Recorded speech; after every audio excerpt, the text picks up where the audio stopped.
Welcome to the Look Good, Move Well podcast. Hi, everyone. We're back. I love how we always color coordinate unintentionally. Oh, yeah, for sure. Well, it's kind of easy when we generally always wear We always dark, wear the same things. like black and dark blue. We always wear black and blue. It's like, oh, look how coordinated we are. Yeah. We're just like a bruise. Totally. One big bruise here. Oh, man. All right, weekend updates. We got our Christmas tree, Nice. and Pascal was stage manager of the school play, so went and saw that Oh. yesterday. Sweet. Yeah. What is the stage manager doing right now? I didn't know what this was either, but her job is basically to make sure that all the cues are happening when they need to for Okay. like the sound and the music and the lights and everything. And everybody sort of knows their cues, but then if they're late, she'll just be like, spotlight, Got it. Yeah.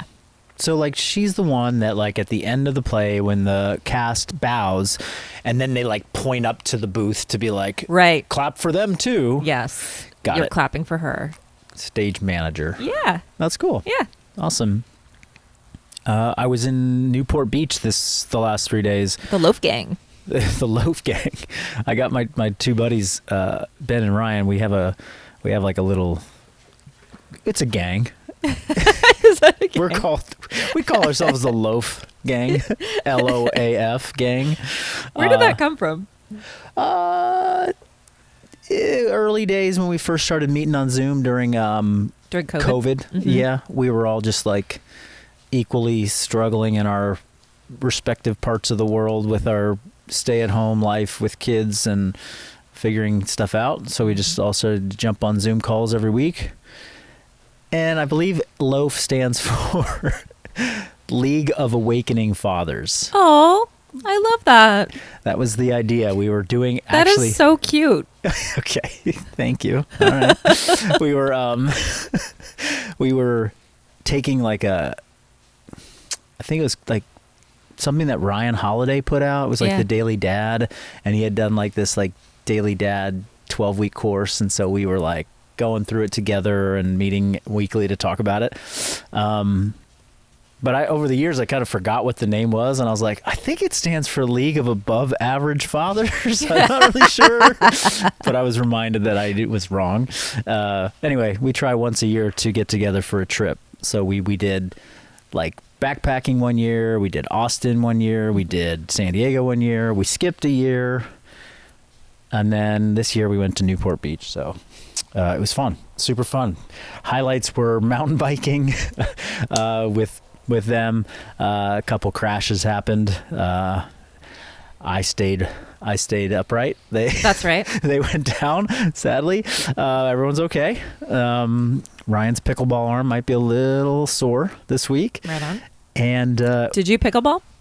no, there was no. They pickleballed before I arrived, so they both arrived a few hours on the plane before me.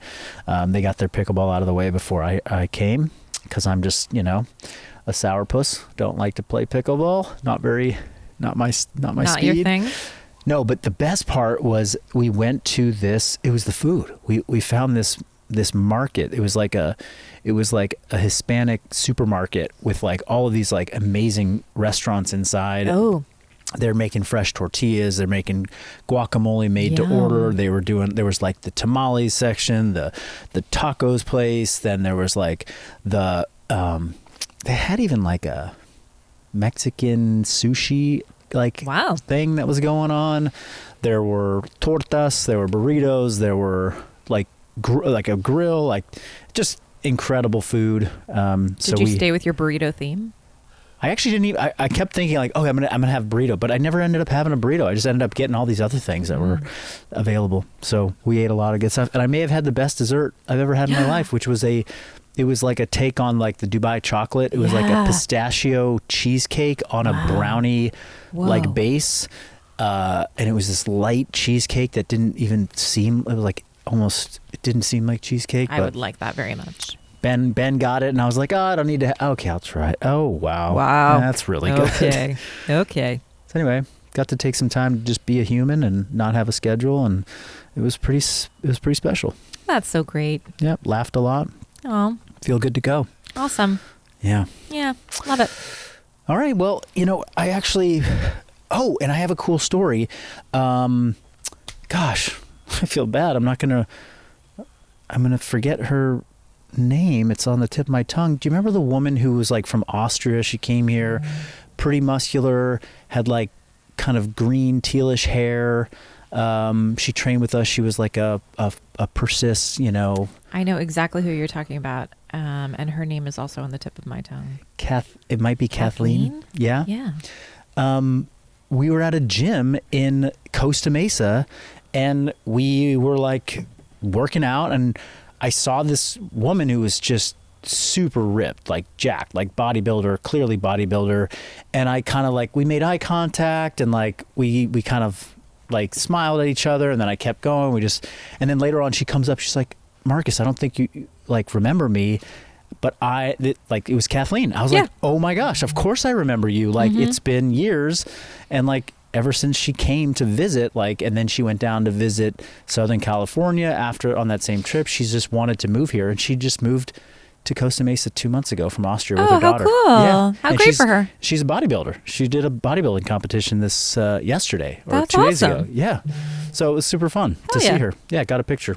So yeah. More cool things happening in Costa Mesa, Newport Beach. Got it.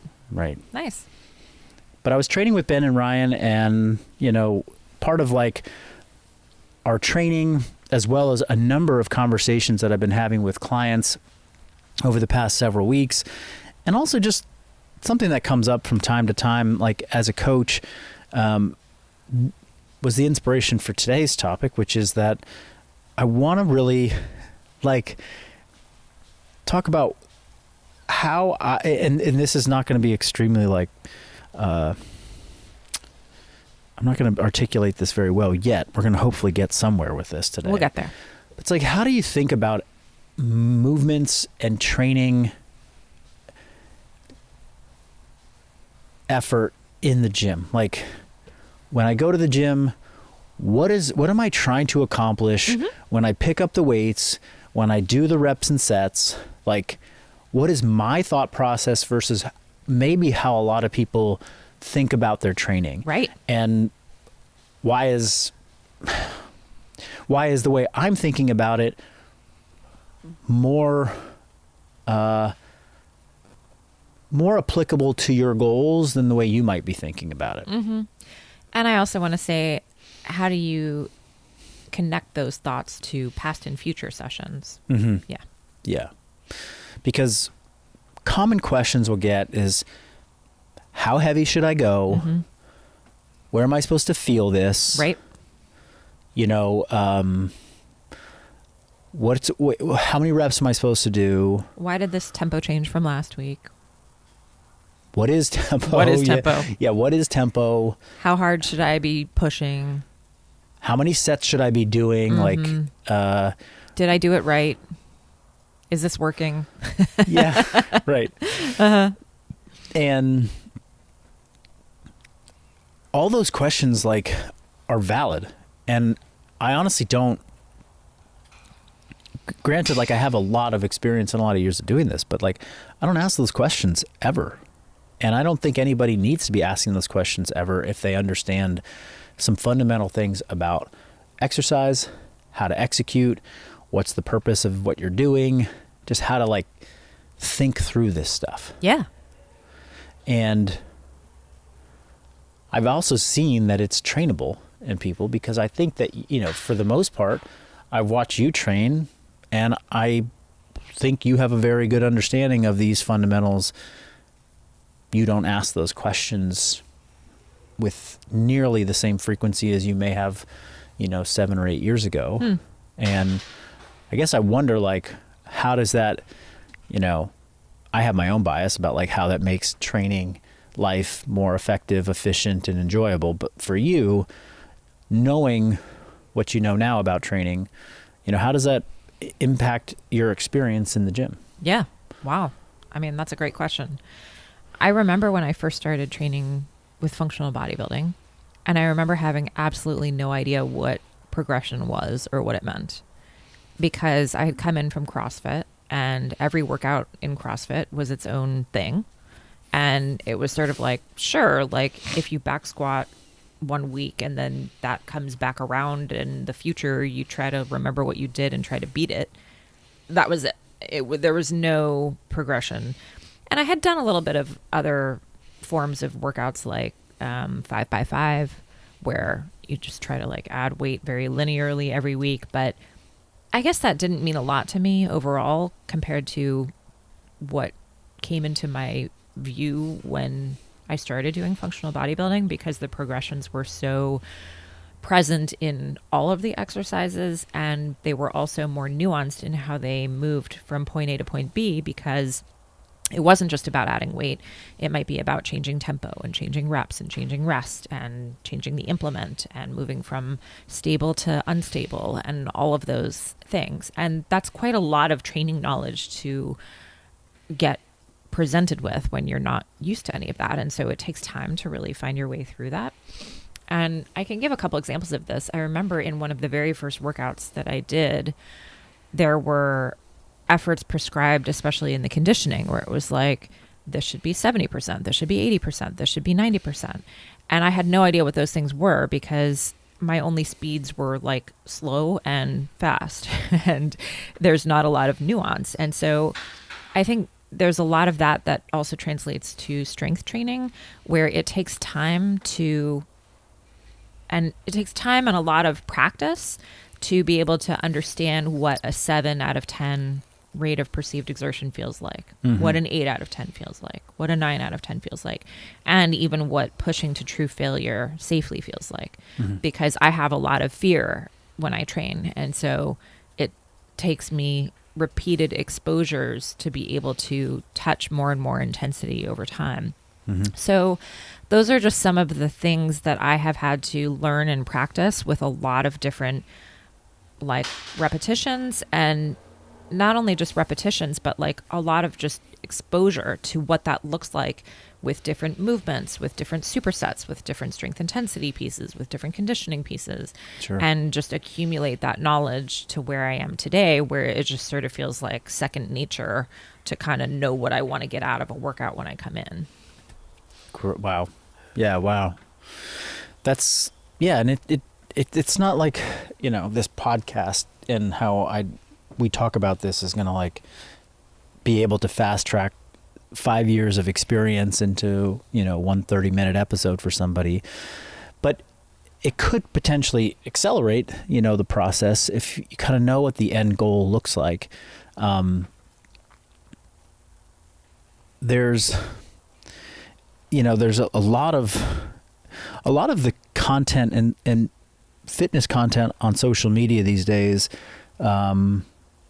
is I think about trying to like teach people rules about training. Like, do you want to do this exercise in this particular way, and this is how you get the best stretch, and this is how you get this is the most optimal way to do it, and you should be hitting it with these types of repetitions for this, you know. And it's very like there's plenty of concepts that are out there and just general conceptual content, but there's a lot of prescriptive content. It's like, do it with this way and this reps and with this particular technique, and you really got to, you know, try this variation of this exercise because it's the best.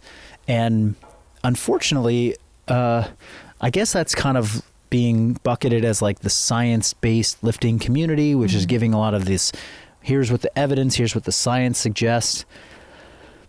But unfortunately, that is really getting in the way of a lot of people just really chasing the most important thing in the gym, which is like putting their bodies under stress. Right.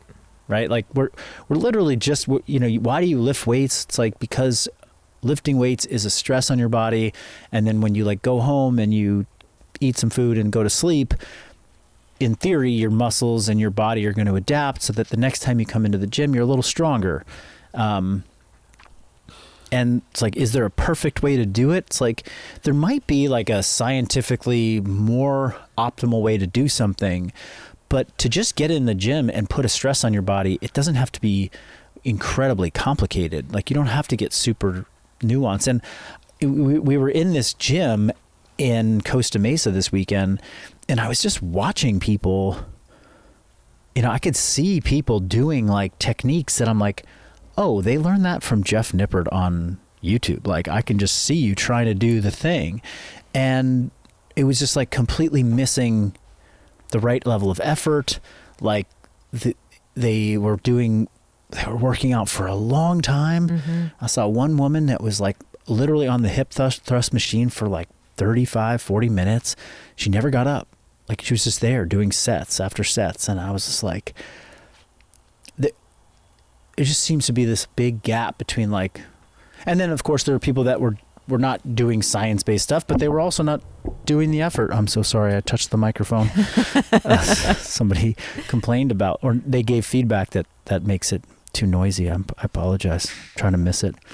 So anyway, we can talk a lot more about what's wrong with this approach, but let's get to some of the stuff that actually could help people.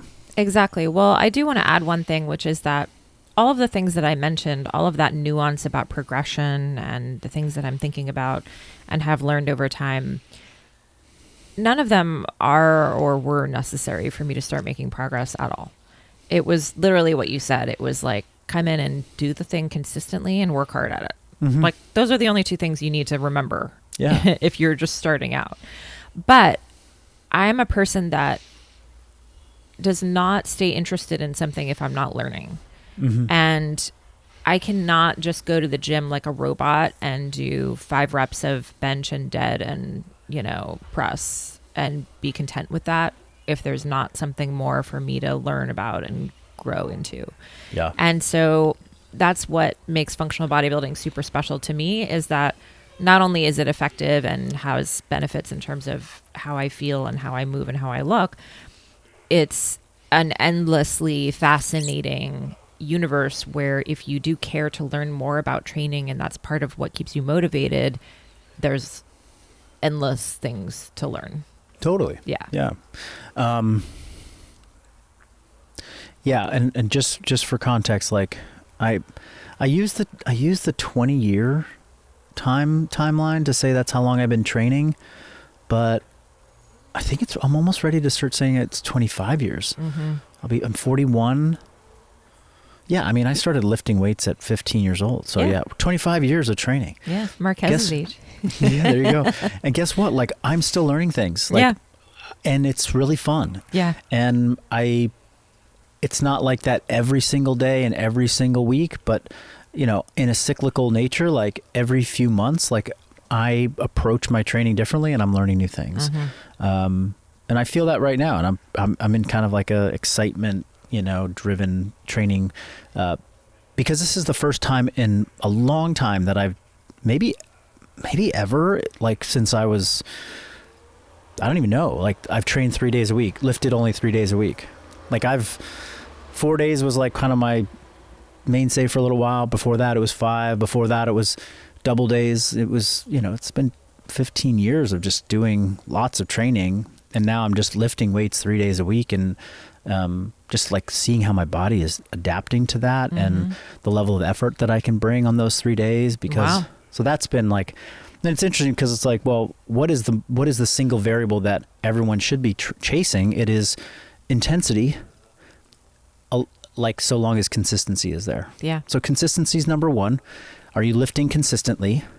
Once you're lifting consistently, then inside of the consistent schedule, so what helps people lift more consistently is picking a frequency that they can actually do. Mm-hmm. So it's like, if you can only be consistent with 1 day a week, then just do 1 day a week. Like, don't try and do 5 and then only get 1 a week and feel like you're failing, right? We like to suggest that like 3 times a week of resistance training is kind of, not a minimum, like the minimum, absolute minimum you can do, but it's a great goal to strive for. Mm-hmm. 2 is acceptable. 1, I think people will get really frustrated because you go once a week. By the time once a week comes back around, it kind of feels like you're starting over again. Right. So, and that's why 3 is really ideal. Is like, if you can space 3 out by a day in between, then you never really have more than 48 or 72 hours off between sessions. And that way, when you get back in the gym, you've recovered from the last one and you're ready to go hard again. And you never feel like you're starting from zero. You know, you don't have like that crazy soreness because you haven't worked out in a week. But once you get consistency locked in, then it's like, all right, well, then we're here to go and push ourselves hard and do things really intensely. But that alone is not a very clear direction. It's like, I don't even know what that means. Yeah. So that's what I really want to like dive into. It's like, what does it mean to push yourself hard? Yeah. And that's why like I always wish I could like put a microphone in your brain or something like when you're going through your session. So it's like, but maybe you can walk us through. It's like, okay, imagine you've just gotten to the gym and you're doing one of your 3 days of a week. Like what goes through your mind? Like when you start and as you go through? And I mean, when I go to so when I start, you know, I know that intensity is where I want to get to today. I want to push myself super hard in something.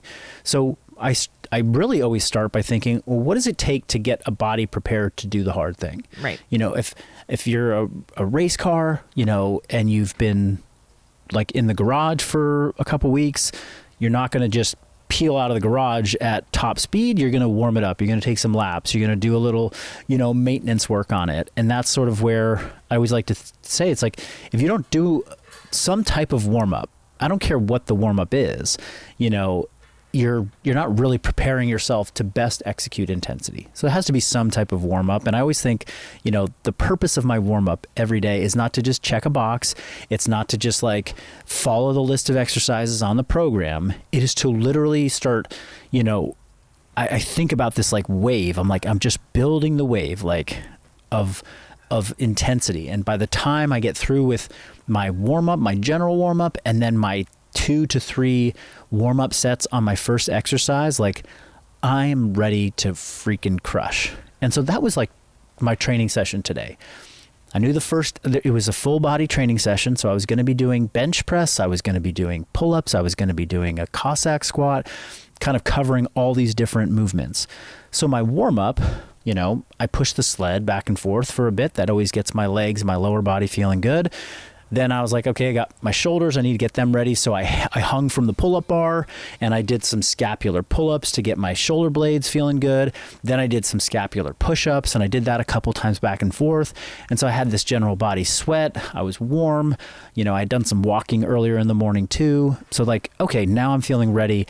I go to my first exercise. All right, my first exercise is a cable chest press. All right, I swapped that out for a barbell 1.25 bench press in the pump lift program. Why did I do that? Like, that's a separate conversation, but I chose cable chest press today.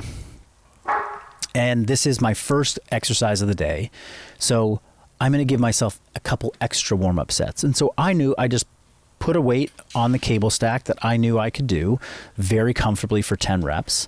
And I just started to move through that exercise really slowly so that I could first feel where my body feels good, what feels tight, what feels strong, and making sure that if this is a chest press exercise, when I'm doing this movement in my warm-up sets, am I feeling my chest muscles get like some burning sensation pumped up, like some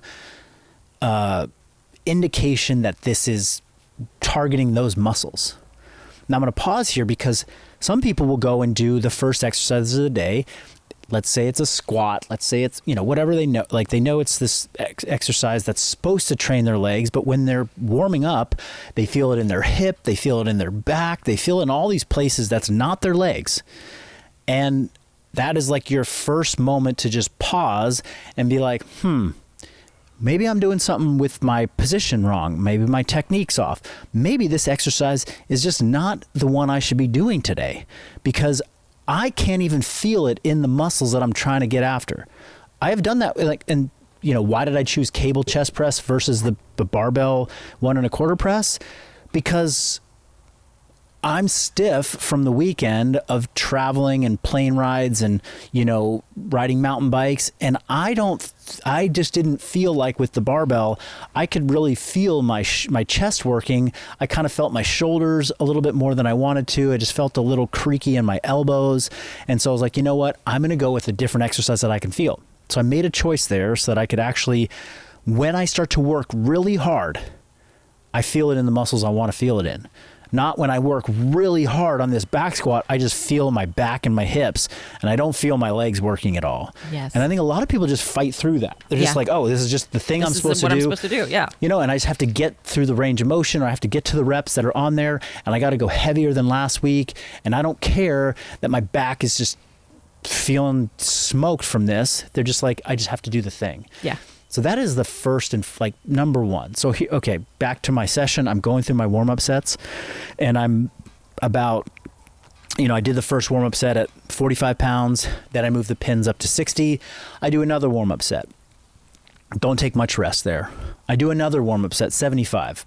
Go to, the 10th rep. And on the 10th rep, I start to feel like, oh, like I had a little hard time locking that out. All right, so I went 45, 60, 75. That's the increments go up by 15 on the cable stack. So it was just quickly moving through this with maybe 60 seconds rest in between. I did my 30 reps. That was 3 warm-up sets. And now I'm like, cool, I am ready to start my working sets. Now the workout called for 3 working sets. I did my first one at 90. And I just barely squeezed out 8 reps. Like it was really, really hard. And I pushed myself basically to failure. I couldn't lock out my last rep for 8 reps. I was like, okay. Now, one part of my brain could be like, oh, I've got 2 more sets to do. But the other part of my brain was like, that was really freaking hard. And if I can just get 1 more set like that, like if I try and do 2 more sets like that, mentally it just felt like an obstacle. I was like, oh, that's going to be a lot to do. Like I'm going to sandbag this next one so that I can save some in the tank for the last set. I'm like, whoa, that's not what we're here for. We're here to get hard sets in, 1 to 2 sets per exercise, and get out of here. I'm feeling it in the right muscles. My joints feel good. This is my last set of the day, or my last set of this exercise. I am just going to push it to the max. And so that's what I did. I did my second set.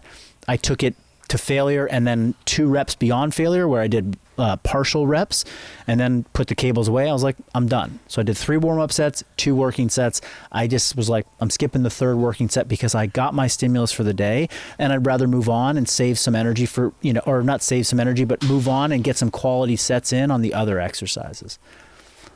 So to like recap that, the reps were supposed to be 10. I was only getting 8s. Because I chose I chose a weight for my first set that I maxed out at 8. I was like, okay, well, guess what? 8 reps is, there's the difference between 8 and 10 rep set. Like, if I go to failure, there's no difference. Similarly, it's like doing 6 versus 12 reps. Like, there's not that much difference either in that, as long as you're going close to or all the way to failure on your sets. How was I able to get to failure without tweaking something? Or, it's like, because I did all the warm-up sets, and because I gave my body a general warm-up, and because I chose an exercise where I was feeling it in the muscle, not in the joints. Like, I could actually feel that this exercise was making my muscles work, and not letting my joints scream at me and feel pissed off. And all those things combined, I was able to push extremely hard.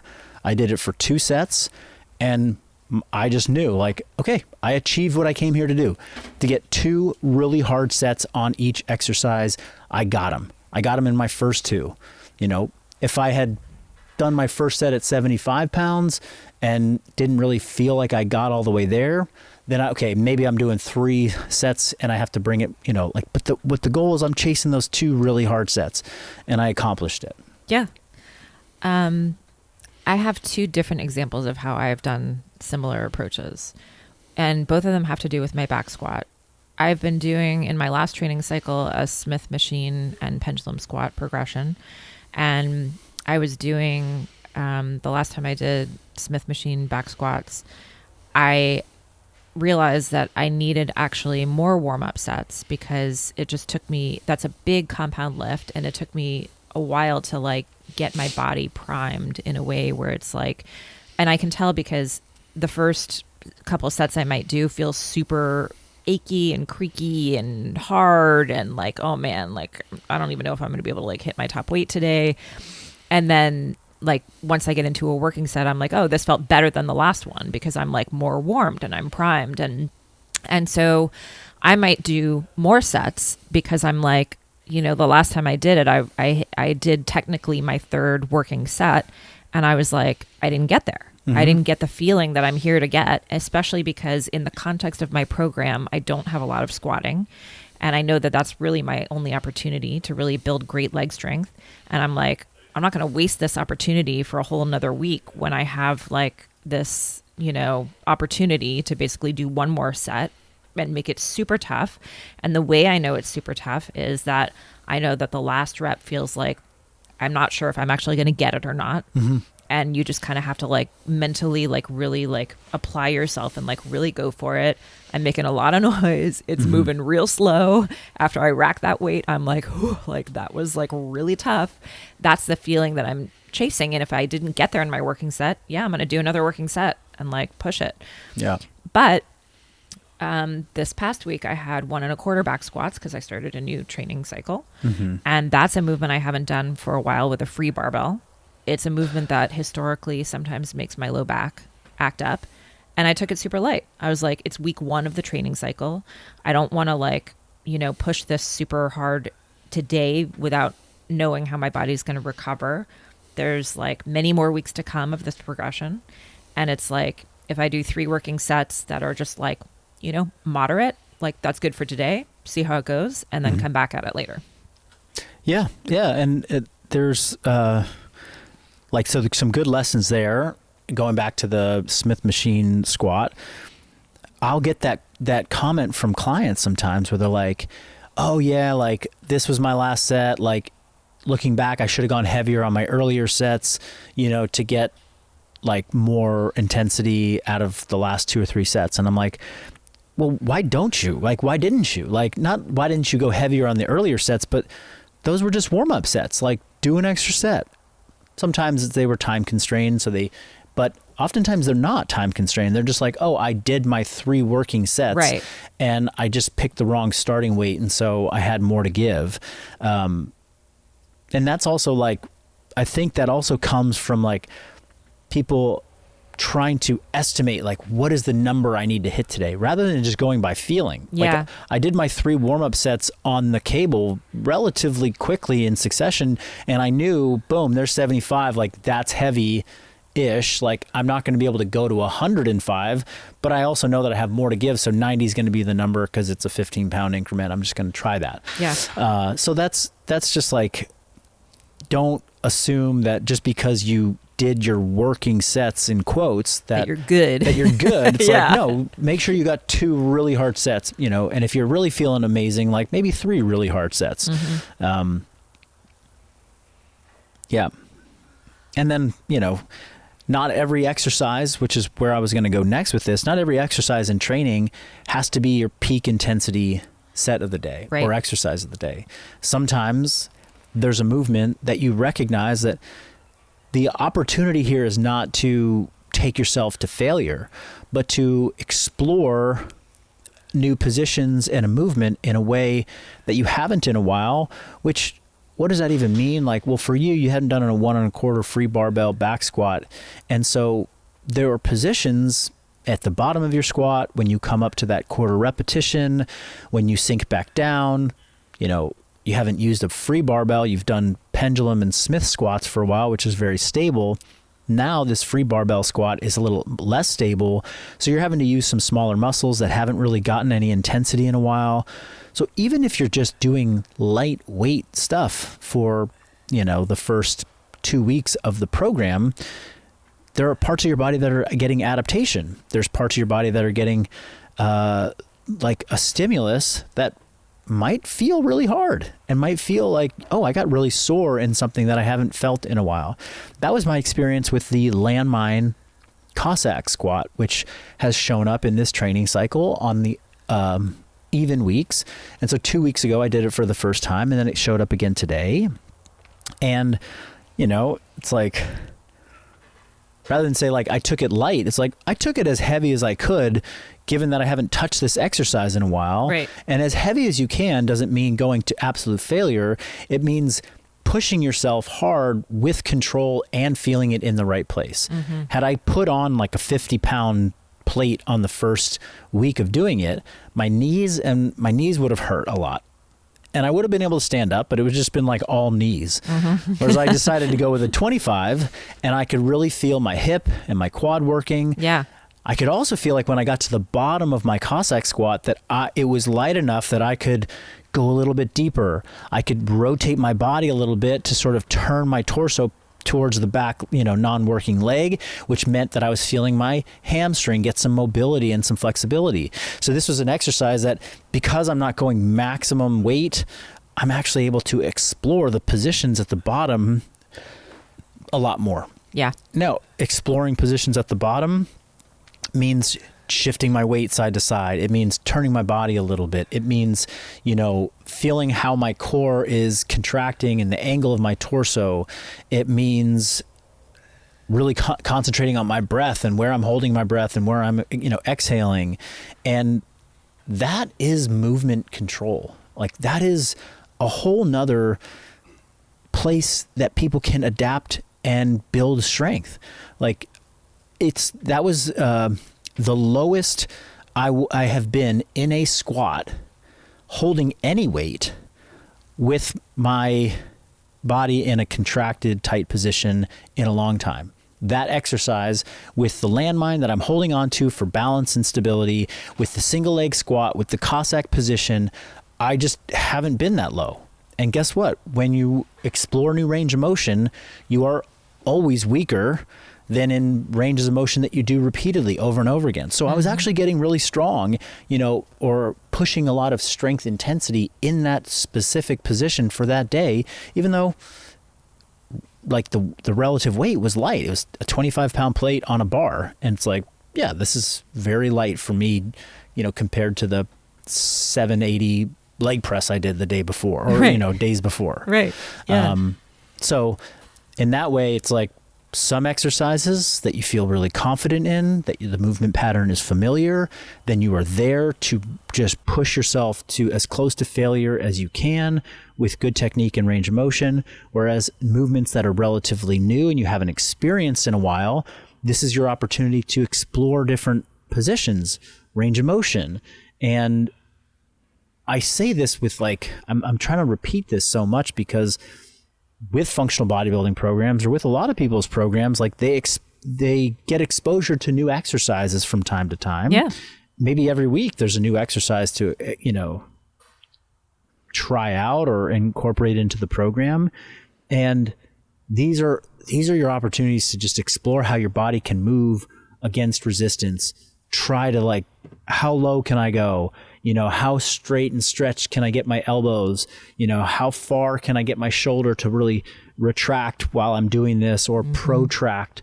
And that you make this decision that this is not going to be about how heavy I can go, but it's like how low I can, or how much range of motion I can get into my joint. And that is a whole different type of strength and intensity than the first example, which was just a cable chest press. I felt really stable. My chest muscles were working. There's not a complicated technique here, and I can just push myself to maximal, to failure. Yeah. Yeah. And I think also every exercise sort of has its own contours because, a 1 1/4 squat looks very similar in certain ways to a Smith machine back squat, but two different things in terms of what weight I was comfortable with for the day. And so it's I think some people make the mistake of saying oh, well, if I can back squat this, I should be able to XYZ. Mm-hmm. And there's really just something more to unpack about how it actually feels on your body. Yeah. Well, we've covered a decent amount today, but I will say that, to wrap up sort of the training session approach, come in, the goal is to prepare your body for intensity, build yourself up with a warm up and with preparatory sets. And then ideally, in your first couple exercises of the day, they're movements that are familiar, that are confident, and that you can kind of, the checklist is, do I feel this in my muscles or do I feel this in my joints? Make adjustments to your technique. Make some adjustments to the weight.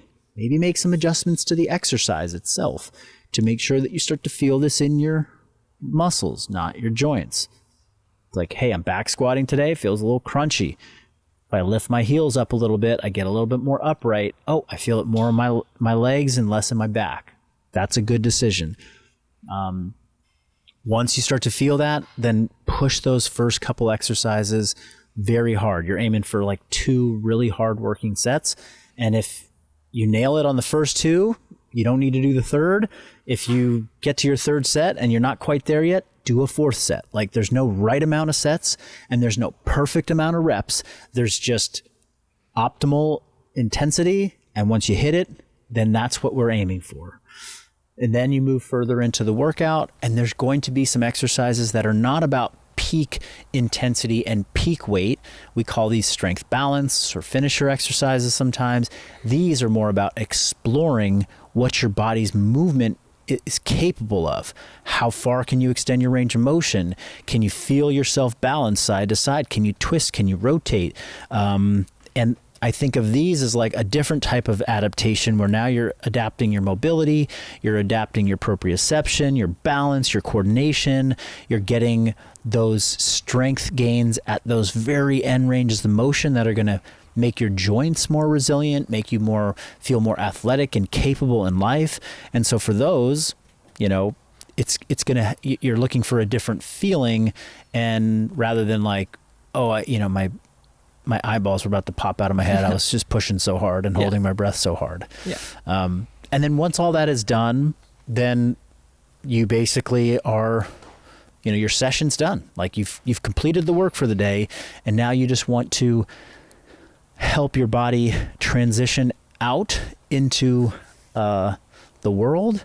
And I always find that if you pick, and you could do the same ones for a period of time, but just pick 2 static stretches, just hold for a period of time in a position that you need to work on. Yep. So for me, it's always like hip flexors.